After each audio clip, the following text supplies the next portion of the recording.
Hello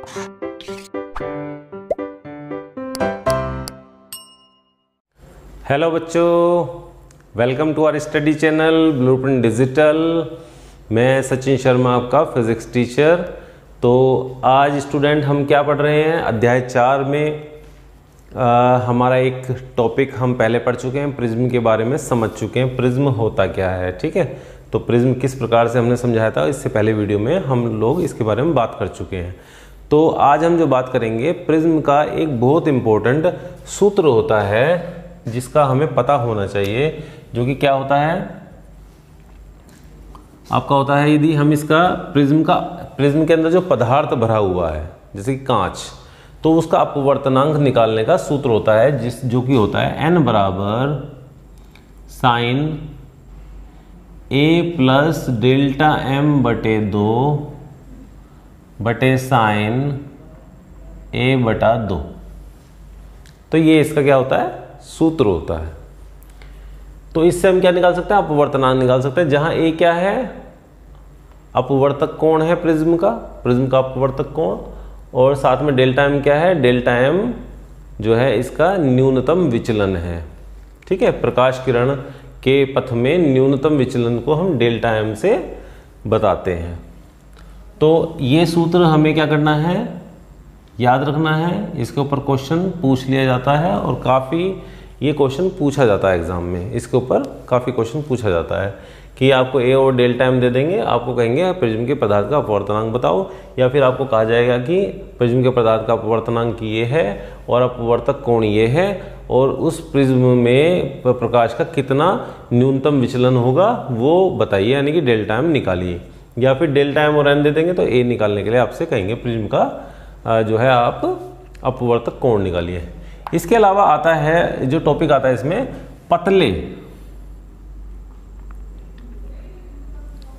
पतले prism द्वारा विचलन। क्या है, पतले प्रिज्म द्वारा विचलन। तो पतला प्रिज्म क्या होता है, ये थोड़ा समझने की कोशिश करते हैं। पतला प्रिज्म हम उसको कहते हैं जिसमें जो अपवर्तक कोण हो जाता है 5 डिग्री या उससे कम होता है। यानी कि अपवर्तक कोण, यदि किसी प्रिज्म का अपवर्तक कोण यानी कि A 5 डिग्री है या 5 डिग्री से कम है, 5 डिग्री, या तो 5 डिग्री का कोण हो या फिर 5 डिग्री से कम हो, तब इसे क्या कहा जाएगा, पतला प्रिज्म कहा जाएगा। अपवर्तक कोण यदि 5, A बराबर 5 है, 5 से कम है, तो प्रिज्म पतला है। क्या है, प्रिज्म पतला है।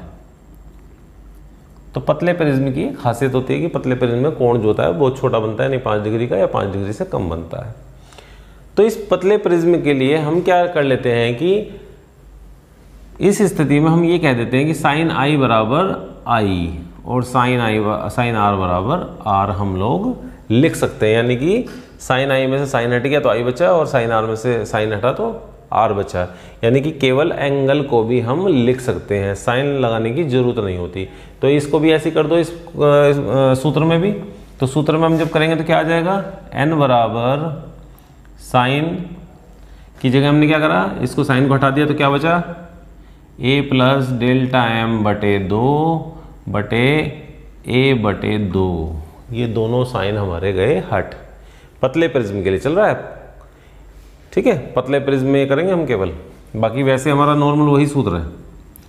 ये 2 से 2 कट गया, क्या बचा, a प्लस डेल्टा एम बटे a। गुणा कर दो, ऐसे गुणा कर दो, तो na बराबर a प्लस डेल्टा m, और डेल्टा m निकाल दो यहाँ से, डेल्टा m बराबर na माइनस a। इस तरह से आ जाएगा, और निकाल लो तो n बाहर निकाल लो, a बाहर निकाल लो कॉमन, a बाहर निकाल लिया तो क्या बचा, n माइनस 1, ठीक है।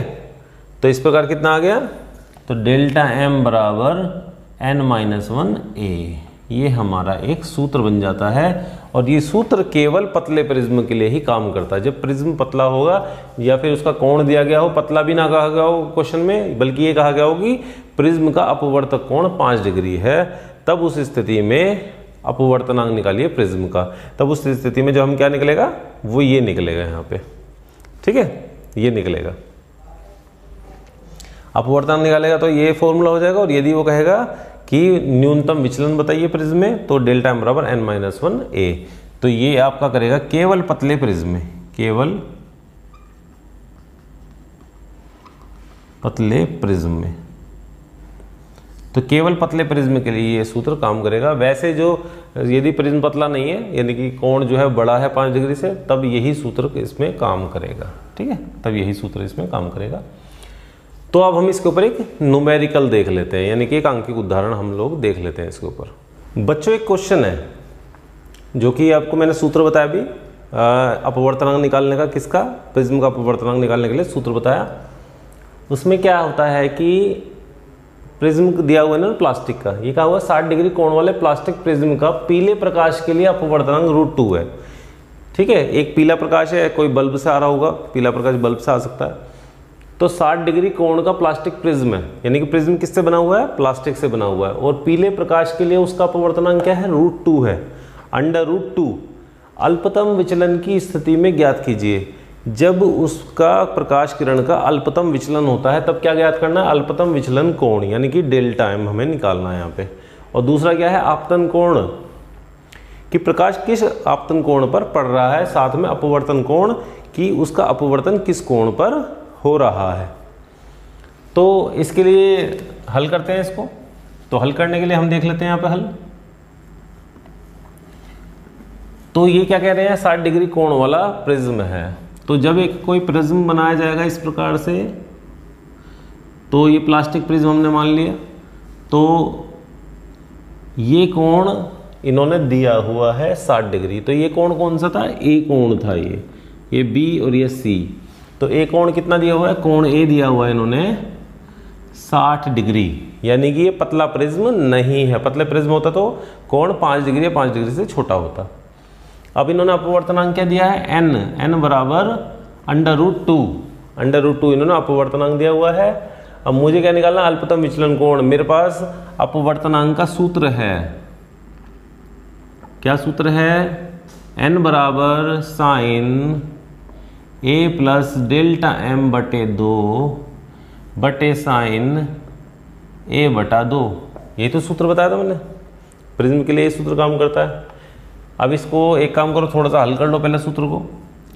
यदि मैं क्रॉस मल्टीप्लाई कर दूं इस तरह से, तो क्या आ जाएगा, sin a plus delta m बटे 2 ये आ जाएगा, साथ में n sin a बटा 2, इस प्रकार से आ जाएगा। अब हमने क्या रख दिया, इनके मान रख दिए। जब हम इनके मान रखते हैं तो यहाँ क्या आ जाएगा, साइन ए कितना दिया हुआ है 60 डिग्री, डेल्टा m क्या है कुछ नहीं पता अभी, ये आ गया इस तरह से।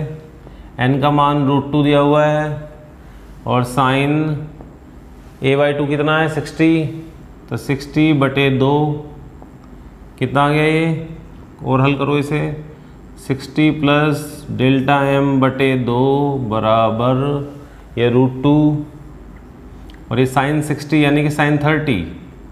साइन 30 का मान कितना होता है, साइन 30 का मान होता है 1/√2।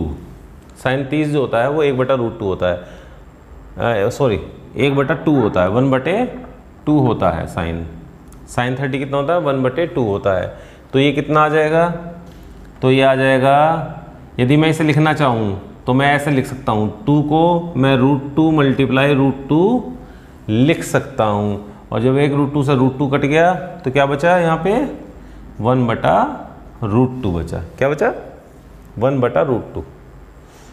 और 1/√2 किसका मान होता है, साइन 45 का मान होता है। 1/√2 होता है साइन 45 का मान। तो हमारा क्या आ गया है यहाँ पे, साइन 60 प्लस डेल्टा m बटे 2 बराबर साइन 45, ठीक है, साइन 45 हमारे आ गए।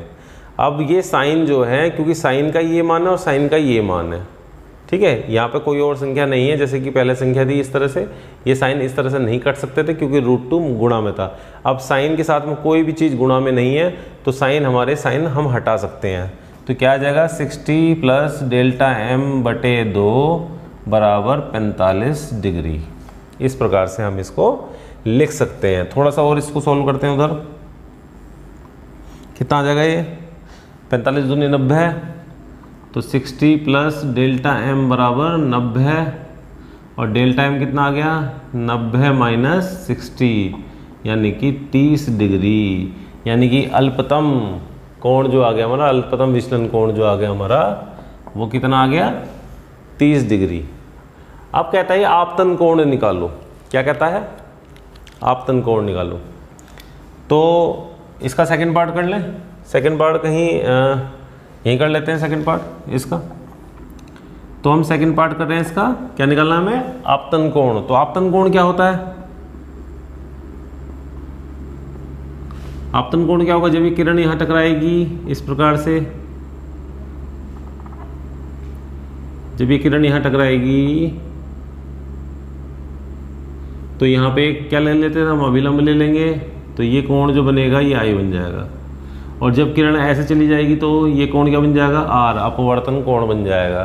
तो हमारे यहाँ पे स्नेल का नियम क्या था, साइन आई बटे साइन आर और n बराबर। तो n बराबर क्या होता था साइन आई बटे साइन आर, यही तो लिखते हैं हम, इस तरह से लिखते हैं। और साइन आई बटे साइन आर हमारे पे क्या है, n बराबर क्या है sine a plus delta m बटे 2 और साइन a बटा 2। यानी कि i क्या हो गया, i की जगह क्या रखा हुआ है a प्लस डेल्टा m बटे 2। क्या है a प्लस डेल्टा m बटे 2। फिर समझा देता हूँ, n बराबर साइन आई बटे साइन आर और यहाँ पर n बराबर क्या है, n बराबर sine a plus delta m बटे 2 और बटे साइन a बटे 2। तो इस साइन आई की जगह ये लिखा हुआ है। तो i का मतलब क्या हो गया, i का मान क्या हो गया a प्लस डेल्टा m बटे 2 हो गया। तो आपतन कोण निकालना है i हमें। तो a कितना है हम पे, a दिया था 60 डिग्री, डेल्टा m कितना आया 30 आया हमारे पे बटे 2, 60 और 30 90, 90 बटे 2 यानी कि 45 डिग्री। ये हम पे आपतन कोण यानी कि सेकंड पार्ट आया था। इसी प्रकार से हमारा निकालना अपवर्तन कोण। तो अपवर्तन कोण को मैं यही कर देता हूँ। तो अपवर्तन कोण में क्या करेंगे, अपवर्तन कोण यानी कि r निकालना है हमें। क्या निकालना है r। अब इसी सूत्र में n का सूत्र और यहाँ भी n का सूत्र, साइन r की जगह क्या रखा हुआ है साइन a बटे 2, यानी r बराबर क्या होता है a बटे 2। क्या होता है a बटे 2 साइन r, और ये भी साइन r हो गया। तो r की जगह क्या रखा हुआ है a बटे 2। तो a कितना था हमारा 60, तो 60 बटे 2 यानी कि 30 डिग्री। तो यानी कि आपतन कोण ये 60 डिग्री होगा और ये अपवर्तन कोण 30 डिग्री होगा। आगे समझ में। तो इस प्रकार से हम इसको हल कर सकते हैं। अब प्रिज्म किस तरह से, प्रिज्म पर जब प्रकाश पड़ेगा तो प्रकाश पड़कर, मैंने बताया था कि जैसे इंद्रधनुष में रंग होते हैं उसी प्रकार से इसमें भी रंग निकलते हैं। तो वो रंग निकलेंगे और वहाँ पे हम वर्ण विक्षेपण जो है उसका कोण देखेंगे, वर्ण विक्षेपण का कोण क्या होता है। अब बच्चों अब हम ये देखते हैं कि यदि प्रिज्म पर कोई प्रकाश की किरण पड़ेगी, जैसे कि ये किरण जाती है और ये श्वेत किरण है। कैसी किरण है, श्वेत किरण। यानी कि जो सूर्य के प्रकाश होती है उसकी किरण जो क्या होती है श्वेत होती है, यानी कि सफ़ेद होती है। तो श्वेत किरण जाती है और इस बिंदु पर टकराकर ये अलग अलग रंगों में बिखर जाती है। तो कैसे बिखरती है, ये इस प्रकार से बिखरती है।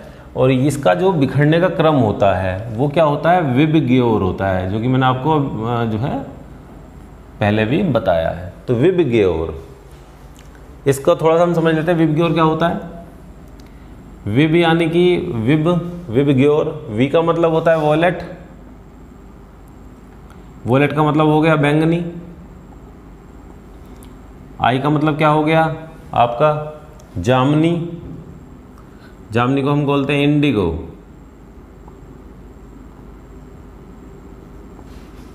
जामुनी भी लिख सकते हैं इसे, बी यानी कि ब्लू, ब्लू क्या होता है हमारा, नीला होता है। इसी प्रकार से ग्रीन, ग्रीन क्या हो जाएगा हमारा, हरा हो जाएगा। येलो क्या हो जाएगा, पीला, येलो क्या हो गया, पीला रंग हो गया। इसके बाद ऑरेंज क्या हो जाएगा, ऑरेंज हो जाता है संतरी, संतरी रंग हो गया, ठीक है। और रेड क्या हो गया, लाल हो गया, तो लाल रंग हो गया। इस प्रकार से प्रिज्म पर जब श्वेत प्रकाश पड़ता है तो यहां से टकराकर किरणें इस प्रकार से जाती हैं और प्रिज्म से बाहर निकालकर दूसरे पृष्ठ से जब वो बाहर निकलती हैं तब वो इस प्रकार रंगों में बढ़ जाती हैं। यहाँ केवल हमने आपको 3 ही रंग दिखाए हैं, यानी कि V से लेकर R तक, V से लेकर R तक। जबकि इसके बीच में कौन कौन से रंग होते हैं, हमने केवल आपको कौन से रंग दिखाए हैं, एक तो ये रंग दिखाया है, एक आपको हमने येलो कलर दिखाया है और एक हमने रेड कलर दिखाया है। तो 3 ही कलर दिखाए हैं, परंतु ये कलर भी जिस प्रकार से यहाँ लिखे गए हैं उसी प्रकार से यहाँ पर बन जाते हैं। यानी कि बैंगनी, बैंगनी के बाद आपका इंडिगो आई बन जाता है, जामुनी, फिर नीला, फिर हरा, फिर पीला, फिर संतरी, फिर लाल। इस प्रकार से इनके कलर्स दिख जाते हैं, ठीक है। तो इन कलर, एक श्वेत प्रकाश की किरण का प्रिज्म पर आपतित होकर उसका अलग अलग रंग घटक, अलग अलग घटक रंगों में विघटित होना, अलग अलग रंग घटक रंगों में विघटित होने की क्रिया को क्या कहते हैं, कि घटना को क्या कहते हैं, वर्ण विक्षेपण कहते हैं। क्या कहते हैं, वर्ण विक्षेपण। तो प्रिज्म द्वारा श्वेत प्रकाश का घटक रंगों में विभाजित होने की घटना को वर्ण विक्षेपण कहते हैं। वर्ण विक्षेपण, वर्ण का मतलब भी रंग से ही है, वर्ण का मतलब रंग, वर्ण रंगों को ही बोला जाता है, ठीक है। तो वर्ण क्या, विक्षेपण क्या हो गया, प्रिज्म द्वारा श्वेत प्रकाश का घटक रंगों में विभाजित होने की घटना को वर्ण विक्षेपण कहते हैं। और वर्ण विक्षेपण को इंग्लिश में क्या बोला था, डिस्पर्सन ऑफ लाइट, लाइट का डिस्पर्शन हो जाता है। अब जब ये अलग अलग रंगों में बढ़ जाते हैं तो ये घटना होती क्यों है, क्या कारण है कि प्रिज्म में जाकर श्वेत प्रकाश पड़ता है, श्वेत प्रकाश जाके उसके रंग अलग अलग बढ़ जाते हैं। हमें पता है कि श्वेत प्रकाश में रंग होते हैं, श्वेत प्रकाश जो है विभिन्न रंगों का मिश्रण है, और जब सारे रंगों को मिला दिया जाता है साथ में तो वो क्या बन जाता है, सफ़ेद हो जाता है। आप इसका एक्सपेरिमेंट जो है अपने घर में भी कर सकते हो। आपको 7 कलर ये वाले लेकर आने हैं, आपको 7 रंग ये वाले लेकर आने हैं, और 7 रंगों को एक कोई बड़ा बिंदु बनाना है। इस तरह से कागज पर ले सकते हो, कागज पे ले सकते हो, या फिर आप कोई कार्डबोर्ड शीट ले सकते हो। कार्डबोर्ड शीट पे आप इस तरह से इस गोले के अंदर अपने रंग भरो। तो आप पहले वॉयलेट भरो, इंडिगो भरो, और ऐसे करते करते जब 7 रंग भर देते हो तो वो आप देखोगे कि वो बीच में कैसा हो जाएगा, सफ़ेद हो जाएगा। तो इसका मतलब 7 रंग मिलकर क्या बना देते हैं, सफ़ेद रंग बना देते हैं। तो श्वेत प्रकाश पड़ा, अलग अलग रंगों में विभाजित हो गया। ऐसा हुआ क्यों, क्या कारण था? इसका कारण ये है प्रकाश की चाल का पदार्थिक माध्यम, जो कि इसके अंदर क्या है, पदार्थ है। यदि ये प्लास्टिक का है तो प्लास्टिक पदार्थ है, यदि कांच का बना हुआ है तो कांच का पदार्थ है। और ये हम कहते हैं कि जो कांच के अंदर जो होता है, कांच के अंदर प्रकाश की जो रंग होते हैं, अलग अलग रंग होते हैं, उनकी चाल भी अलग अलग होती है, ठीक है। प्रकाश के रंगों की चाल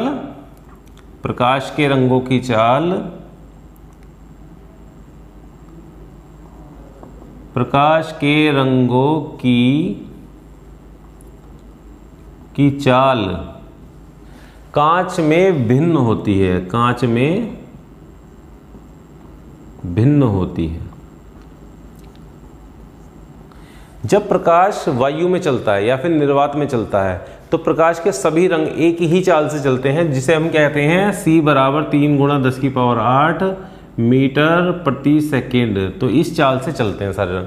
परंतु जब वो कांच में जाते हैं तो कांच में सारे जो उसकी चाल है, सारे रंगों की चाल बदल जाती है। किसी रंग की चाल बढ़ जाती है, किसी रंग की चाल घट जाती है। तो इसमें जैसे मान लीजिए हम ये कहते हैं कि V लाल रंग के लिए और V बैंगनी रंग के लिए, तो लाल रंग की जो चाल होगी कांच में वो ज़्यादा होती है किससे? बैंगनी रंग से। और वो इसी क्रम में ज़्यादा होती है कि लाल रंग की चाल सबसे ज़्यादा होगी, इसकी चाल उससे कम होगी, इसकी चाल उससे कम होगी, इसकी चाल उससे कम होगी, इसकी चाल उससे कम होगी, और इसकी चाल उससे कम होगी, और इसकी चाल सबसे कम होगी। तो इस प्रकार जो होता है बैंगनी रंग की चाल जो है वो कम होती है लाल रंग की चाल से कांच के अंदर ये सत्यापित है। कि इसी प्रकार से येलो यानी कि पीले रंग की जो चाल होगी, पीले रंग की चाल होगी वो क्या होगी? लाल से कम होगी, जबकि बैंगनी से ज़्यादा होगी।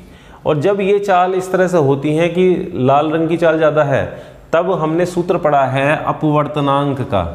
क्या था? अपवर्तनांक बराबर प्रकाश की चाल कहाँ पर? निर्वात में बटे माध्यम में प्रकाश की चाल। ये हमने पढ़ा हुआ है सूत्र पहले वीडियोस में। आप चैप्टर 1 चैप्टर 2 की वीडियोस देखें, आपको उसके अंदर ये मिल जाएगा। ठीक है, तो n बराबर क्या होता है? C बटे V। प्रकाश की चाल को हम बताते हैं C से निर्वात के अंदर, और माध्यम में होती है V।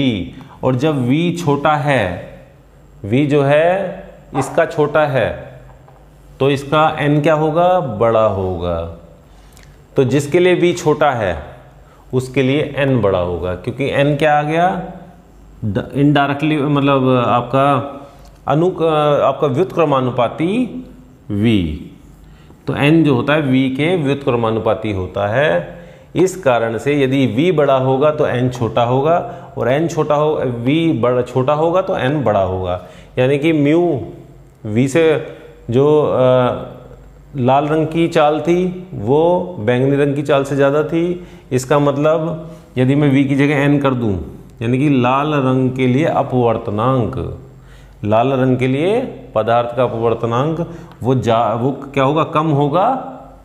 और किसके लिए ज़्यादा होगा? वॉयलेट के लिए, यानी कि बैंगनी रंग के लिए ज़्यादा होगा। क्या होगा? ज़्यादा होगा। यानी कि बैंगनी रंग के लिए अपवर्तनांक जब ज़्यादा है और लाल रंग के लिए कम है, तो इसका मतलब इसमें विचलन जो होगा वो भी ज़्यादा होगा। क्योंकि ये बैंगनी रंग के लिए अपवर्तनांक ज़्यादा है, इसलिए इसके लिए विचलन भी ज़्यादा होगा। इसलिए डेल्टा V, बैंगनी रंग के लिए डेल्टा V ज़्यादा होगा लाल रंग के डेल्टा R से। तो ठीक है, और ये क्या हो जाएगा? Delta V is greater than delta Y और is greater than delta R। इसी प्रकार हम इसे भी लिख सकते हैं। कैसे?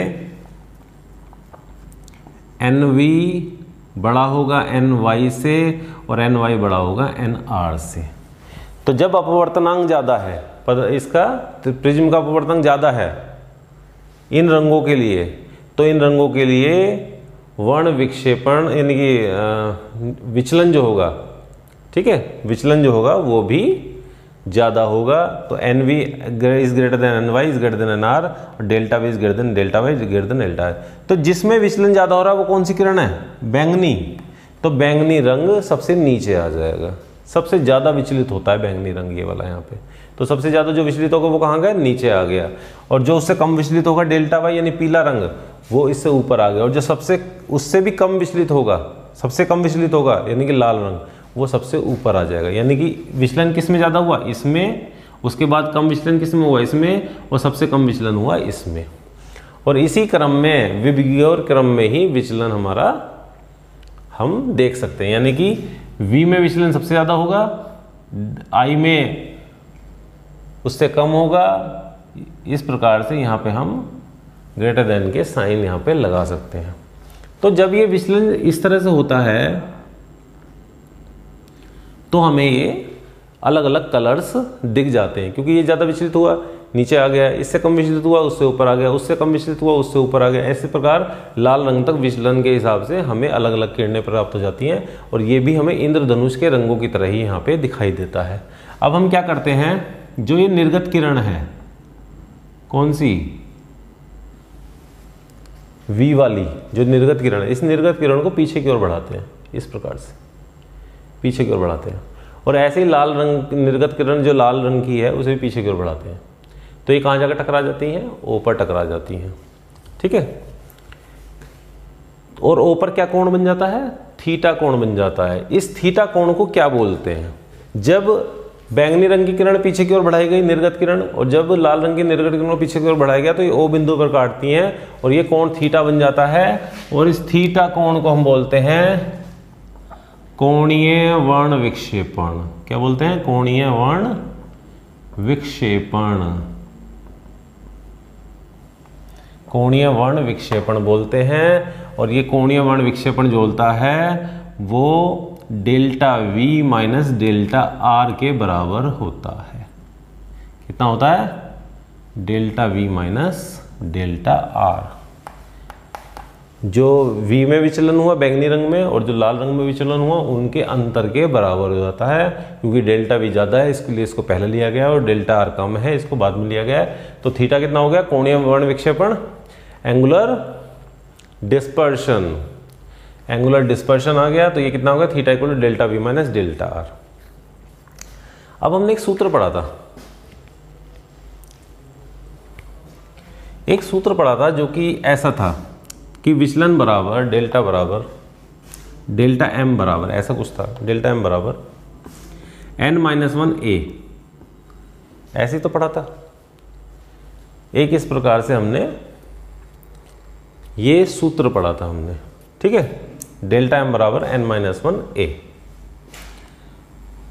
तो डेल्टा M बराबर n-1 a, यदि मैं इस डेल्टा M की जगह डेल्टा V लिख दूं तो ये कितना आएगा, nV-1 और ये a आ गया, ठीक है। इसी प्रकार से डेल्टा R कर दूं तो इसे, तो nR-1 a, ठीक। मैं इसे यहाँ रख देता हूँ तो क्या आ गया, थीटा बराबर क्या आ गया, डेल्टा V की जगह nV-1 a minus nR-1 a, ठीक है। इस प्रकार से आ गया। इसे कॉमन ले लो, a को, अंदर क्या रह गया, nV-1 ब्रैकेट खोल दो माइनस nR माइनस प्लस 1 और ये ब्रैकेट बंद, ये माइनस का 1 और ये प्लस का 1 कट जाएंगे, क्या बचा अंदर, nV माइनस nR और बाहर क्या आ गया, a और ये थीटा आ गया। तो इस प्रकार ये सूत्र हमारा आ जाता है। एक नया सूत्र हमारे पास तैयार हो गया, थीटा बराबर यानी कि कोणीय वर्ण विक्षेपण बराबर nV माइनस nR a। और जो हमारा डेल्टा के अंदर कोण है थीटा के साथ में, वो कोण ये वाला आया था। तो ये दोनों को आपको सूत्र जो है याद रखने हैं, ठीक है।